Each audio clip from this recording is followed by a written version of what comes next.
Namaskar dear learners. I welcome you all to this module on approaches of curriculum development as a part of the online course on Introduction to Distance and Digital Education. We have already discussed about the concept of curriculum and curriculum development, and you have got a fair idea about it in the previous modules. So now let us discuss the approaches of curriculum development in this module. So after going through this module, you will be able to know the concept of curriculum development.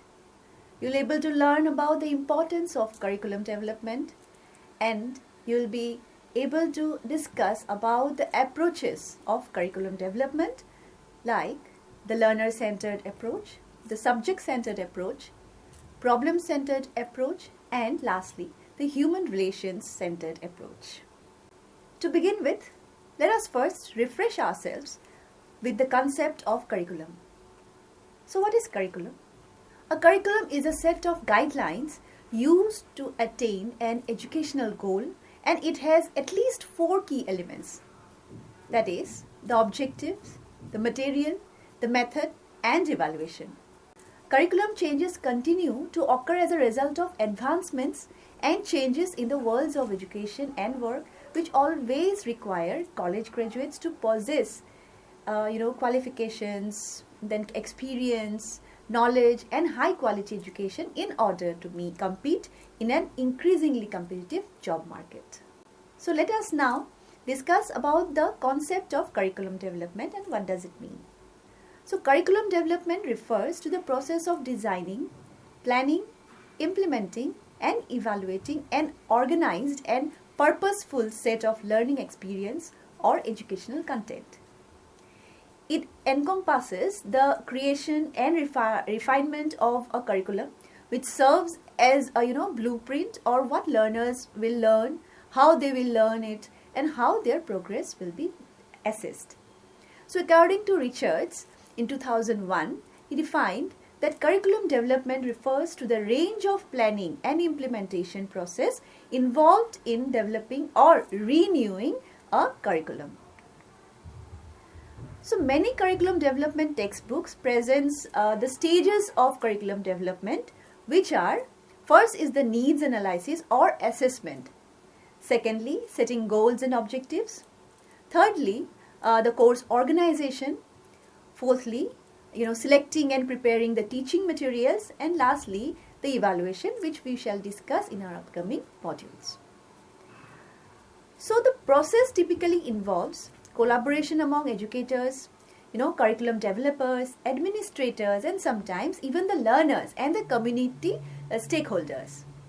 Curriculum development is not a one-time event but an ongoing, a dynamic process that responds to changes in the educational theories, societal needs, technological advancements, and student demographics.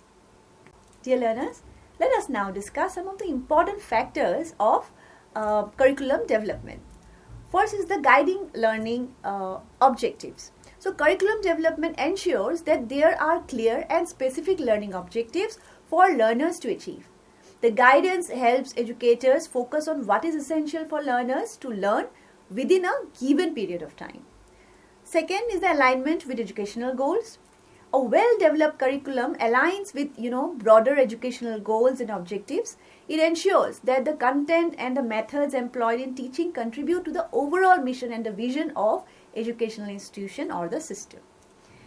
Thirdly, it enhances the teaching effectiveness. A thoughtfully designed curriculum, it provides educator with a framework and the resources that enhances the effectiveness of teaching. It helps teachers and educators plan engaging lessons, utilize appropriate instructional strategies, and integrate various learning experiences. Then meeting student needs. Curriculum development takes into account the diverse needs and learning styles of learners. So by incorporating varied instructional methods and materials, it helps cater to the individual differences among learners. That's how it promotes inclusivity. Again, it facilitates continuous improvement. Continuous evaluation of the curriculum allows for, ongoing improvements. Feedback from the educators, learners, and other stakeholders can be incorporated to enhance the curriculum's, relevance and effectiveness. Again, it ensures accountability. Curriculum development always establishes a clear standards and criteria for assessing students' performance. This accountability ensures that educational institutions are delivering quality education and meeting established benchmarks. So these are some of the factors which are really very important for the development of curriculum. Now, the curriculum approach, reflects a holistic position of meta-orientation.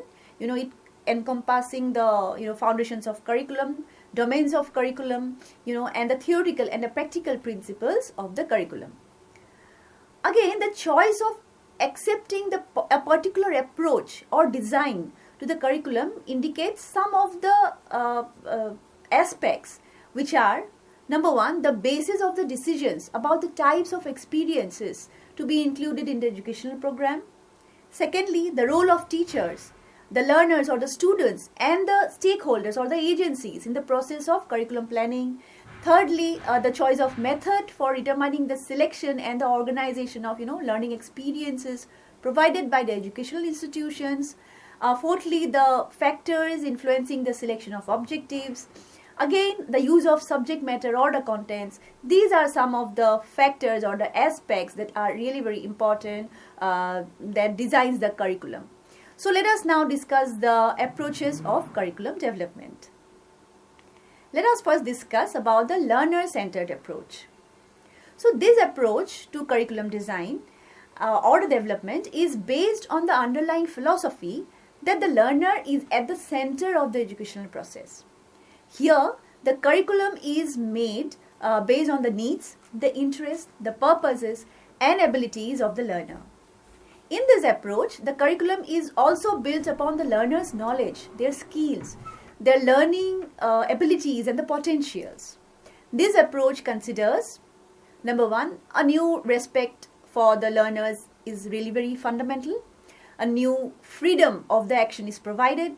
The whole activity is divided into, units of work. The recognition of the need for using and exploring other media for, self-discovery or self-direction is embraced. So while, developing a curriculum especially for distance education, there are essential questions that are to be kept in mind. So these are what kind of educational qualification do they have? Have they all reached the same standards of knowledge, or they are at the different levels? So what language did they use for their earlier studies? If they are using the other languages or the one now proposed, or what standards of language performance can be expected, and what do they want or need to learn? So these are some of the questions that needs to be considered while developing a curriculum.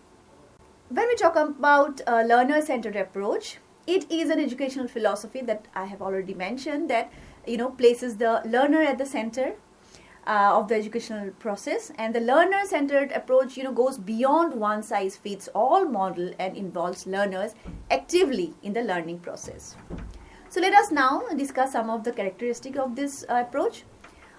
First, tailoring to individual needs. The curriculum is designed to accommodate the unique needs, the preferences, the pace of the individual learners.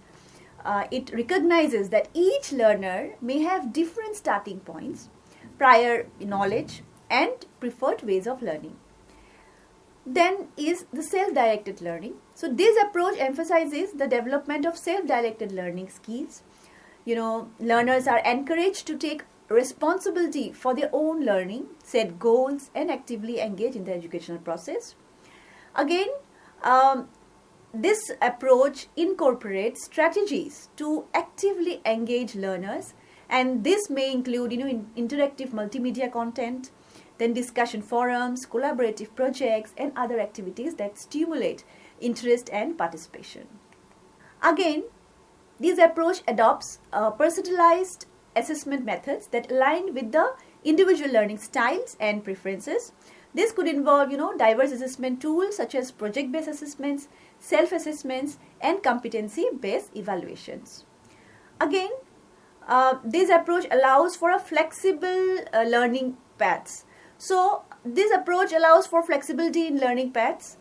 Learning may have options to choose from a variety of courses or modules or learning materials based on their interest and career goals. Again, feedback and support mechanism, which is really very important, and this approach implements robust feedback and support mechanism.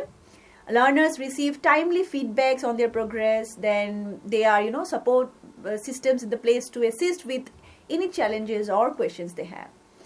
This approach also give emphasis on learner autonomy. So it promotes learner autonomy by empowering learners to make decisions about their learning journey. Then this includes choices about pace of learning, the selection of resources, and the focus of their studies. Let us now discuss some of the advantages of this approach. So the learner-centered approach enhances learner autonomy by giving learners more control over their learning, and this autonomy fosters a sense of ownership and responsibility for one's education.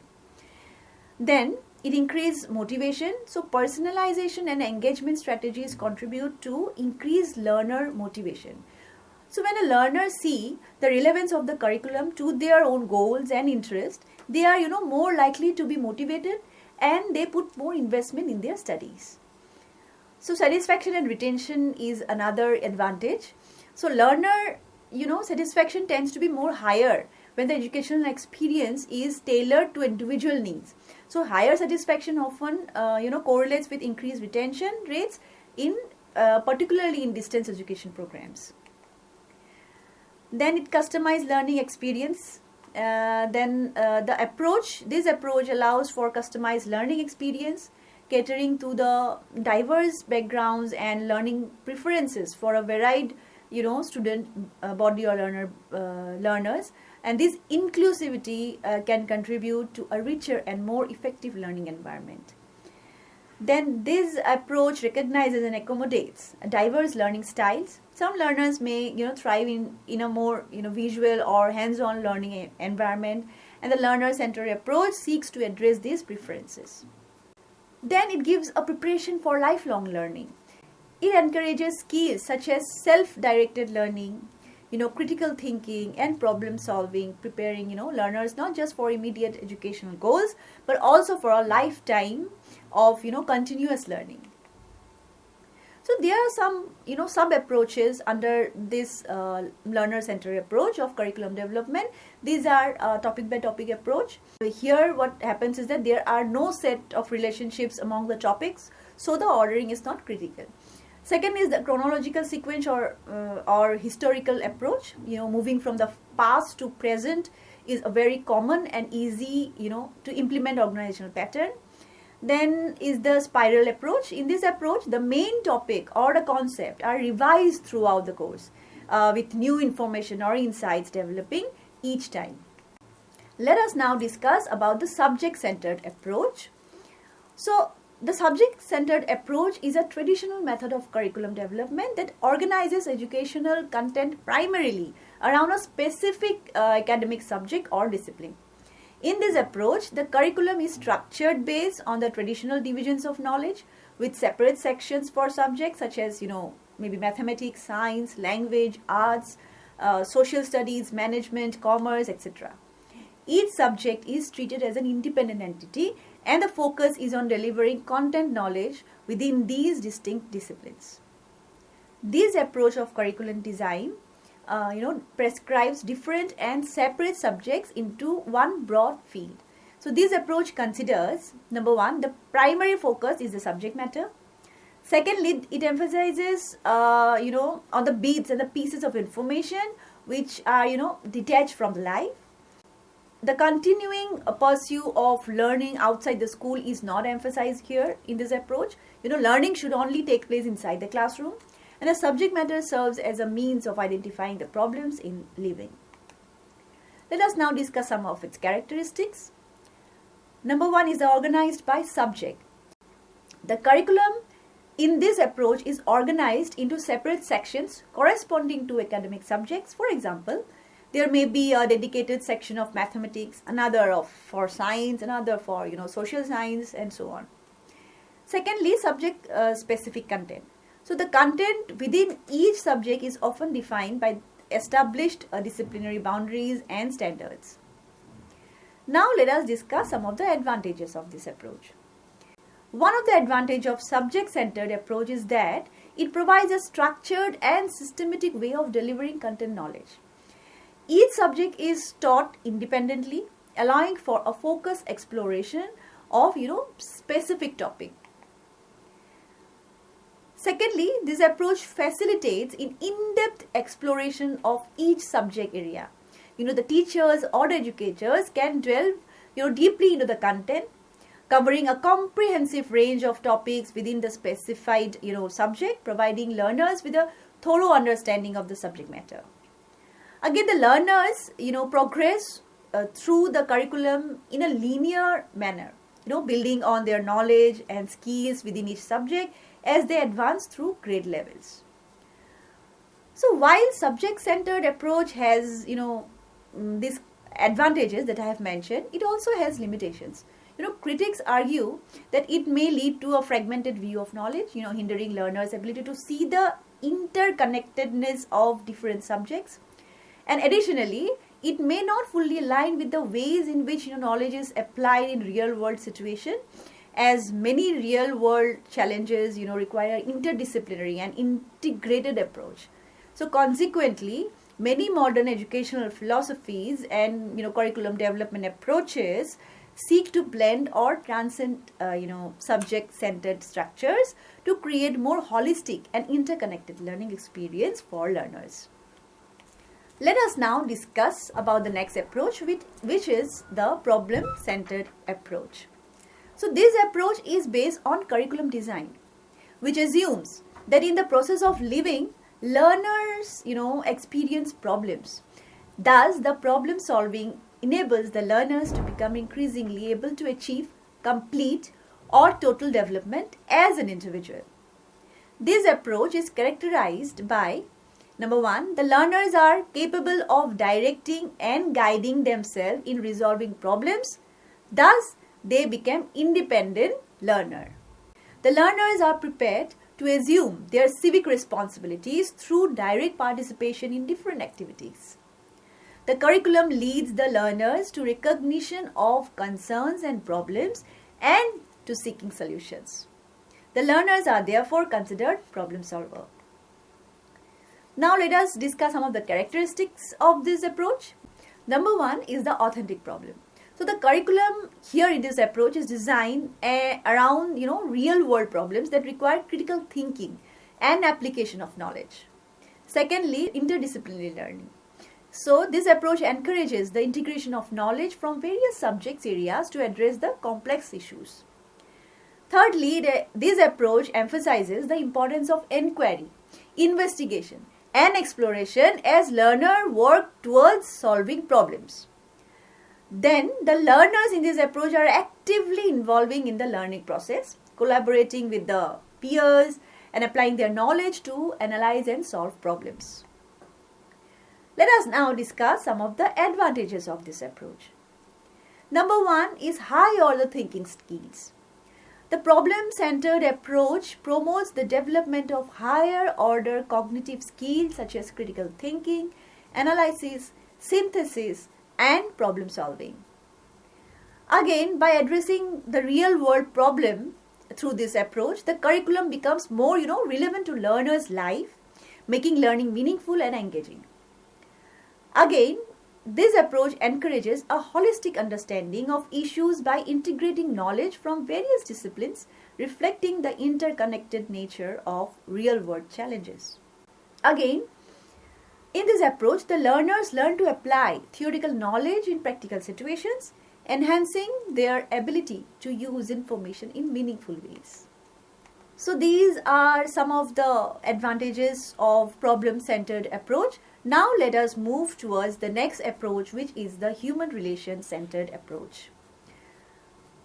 So in the planning stage, A curriculum or the course content should be designed to foster, effective social and interpersonal relations among the human beings. So in human relation centered approach, the teacher or the educators start with the problem of his or her own children experience in daily living in the neighborhood, community or the state or the region and the world. The usefulness of this approach of curriculum designing is centered around the needs of the learners living in the social group. It is believed that the learners will learn best when they feel the need to learn and when their needs are being met by the particular approach of curriculum. So through this approach, courses may be developed in areas such as environmental issues, biodiversity, sustainable development, national and international, understanding racism, population, communication, technology and so on. Now let us discuss some of the characteristics of this approach. This approach is founded upon a professional knowledge of human growth and development and the ways in which human beings learn. This approach recognizes the practicalities of group life. It provides opportunities to solve the common problems of the group as they are manifested by the individuals, and also it concerned with the implication of the changes in the nature and the complexity of modern life that we live in. Let us now discuss some of the advantages of this approach. It improves the social skills. So the human relation centered approach contributes to the development of strong interpersonal skills, enhancing learners' ability to communicate effectively and work collaboratively. Again, it enhances emotional intelligence. So by incorporating social and emotional learning components, this approach helps learners develop emotional intelligence, which is crucial for navigating various social situations. It also promotes inclusivity. So by valuing diversity and promoting inclusivity, the human relation approach helps create an environment that respects and celebrates differences. So dear learners, with this we have come to the end of this module. So in this module, we mainly focused on the concept of curriculum development, how it is important. Also, we discussed the main approaches of curriculum development, which are the learner-centered approach, the subject-centered approach, the problem-centered approach, and the human relation-centered approach.